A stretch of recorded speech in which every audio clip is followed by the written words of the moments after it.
Well, hello everyone. Don Garman here from Mirador Capital Partners. Here we are again. Another month has passed. October is over and we start November. I almost want to say we made it.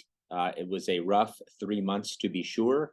But in essence, I'm coming with a message of hope today because I think there are finally maybe some reasons to be more constructive on the next period that lies ahead. So, and I'll explain more about that here shortly. August, September, October were all in succession down months, obviously culminating in the S&P 500 having a 10% correction, which people regard as a garden variety, but certainly don't feel very good. They're not very fun. And on the back of what we've all been through the last couple of years, just sort of feels like some kind of a continuous torture. Although these type of things were more common and frequent before the era of zero interest rates. So I want to stop and spend just a few minutes so everybody understands the gravity of what has happened the last 2 years. So if we think back to November of 2021, we had been through 2020 and COVID, and we've been through the surge in January of 2021, and things were struggling to reopen. And we headed into the last bit of 2021, where, of course, with interest rates very low,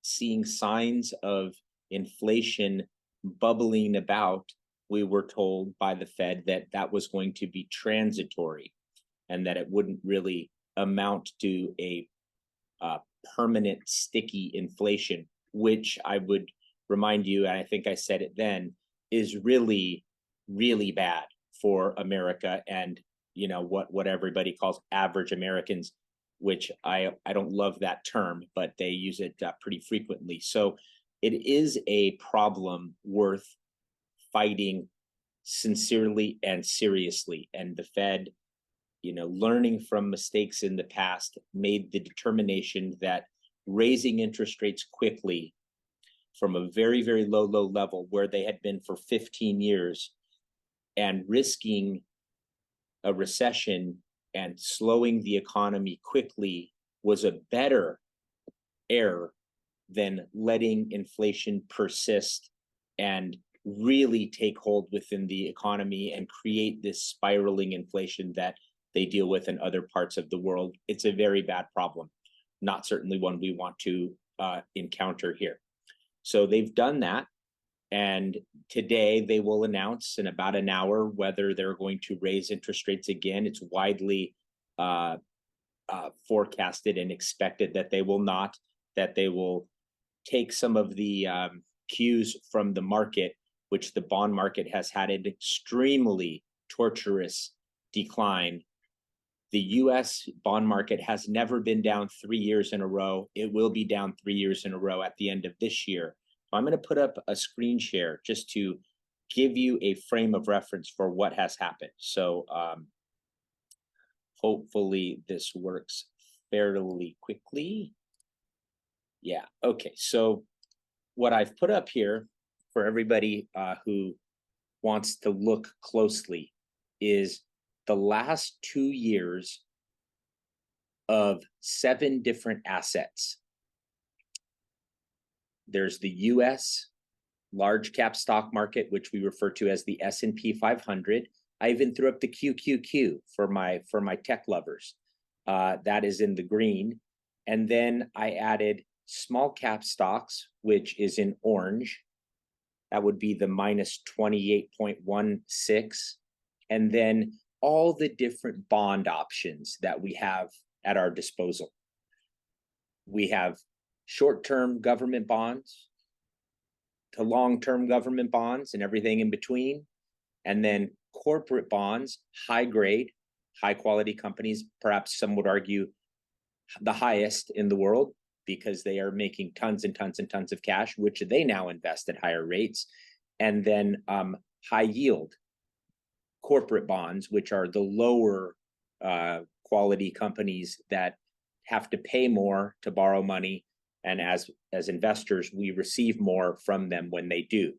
So if you just look to the far right, where the returns over the last 2 years are sequenced, you would see the very best is down 8.36%, and the very worst at the bottom, long-term treasuries, are down 42.70%.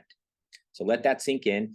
When you think about bonds over a 2-year period being down 42%, you're probably thinking, well, that's more of like a stock market crash than it is what I would expect to hear from bonds.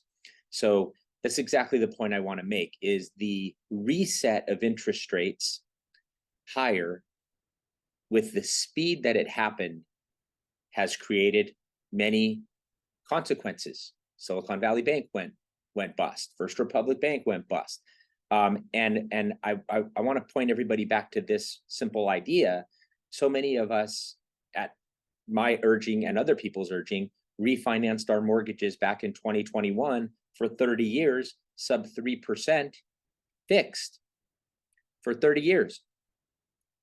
So everybody who got one of those mortgages, and I know many people who watch this that did, those bonds, which that when that money, that transaction closed, that piece of paper, that 30-year commitment went into a tranche of securities that now sits on someone's balance sheet with a big fat bracket around it. There is a huge loss around that piece of paper because all of a sudden rates are not that low anymore. And as we all have heard, mortgage rates have recently hit 8%.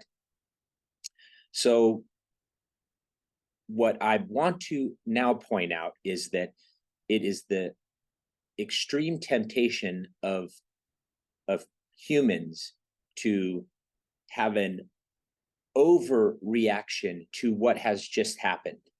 And so I feel it, I'm empathetic to it. I know this hasn't been pleasant, but what now we get to do is operate in the conditions we now have, which we haven't had for 22 years. Actually, the Fed funds rate is at a level it hasn't been in 22 years. So my point in that is that I can tell by the flow of client capital where the level of nervousness is. And when things are going well, and we've had 3 good months in a row, we get inbound calls of, oh, I have some extra money over here, and oh, I just got this extra money over here, and we get money that comes in.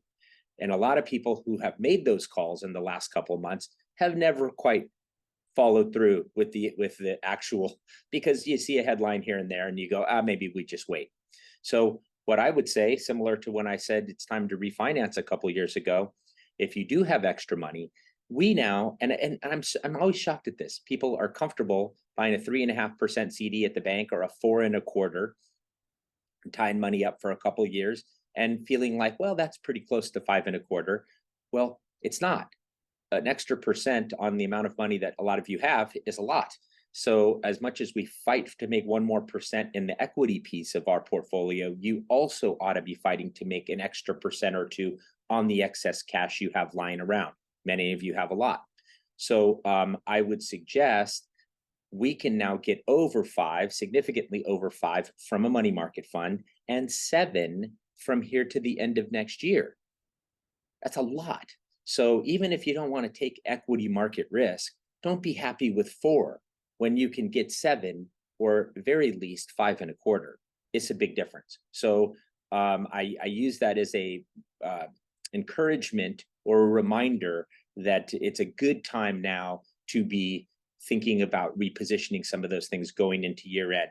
The other thing I will say is, whereas October is on the calendar, the worst month of the year, and seemingly has for a variety of reasons, we're now coming into a much more favorable period. November is the #1 month of the year on the calendar in the past. And I'm not going to deliver a message of all clear or Pollyanna. But what I will say is the things we own have come down in price, like other things that we don't own. And they represent much better forward-looking investments, because if you looked underneath, the companies aren't shrinking. The prices aren't going down as a response to the businesses getting worse. And it's true that a lot of companies are looking into next year and moderating expectations. So as a result, today their price goes down.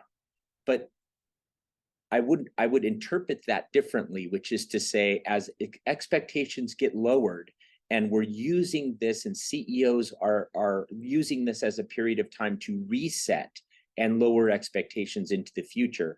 And my personal feeling and opinion is that the next 12 months could provide some relief, even if rates stabilize. Businesses have level set, right? This is sort of like the temperature has risen from 40 to 80, and after a little while, we all get kind of acclimated to 80. And it doesn't feel so dramatic, but the move from 40 to 80 is shocking to the system. So I'll leave it on that for now. I mean, I will take this. Sorry, I know I should have stopped the share earlier, but the fundamental message is these are the times when you should be getting more confident about the future of your money. And for all the things that we haven't gotten perfectly right, one thing we have gotten perfectly right, to be honest, is our bond positioning over the last 2 years. We've actually made money a little bit, not a lot, a little bit in our bond portfolio. And as a result, why was that the case? Well, because going into the period 2 years ago, we knew interest rates were very low and that they would have to be reset at some point. And so we kept our risk very short term. We kept our emphasis on liquidity and, didn't extend as many people did to reach for a little bit extra yield.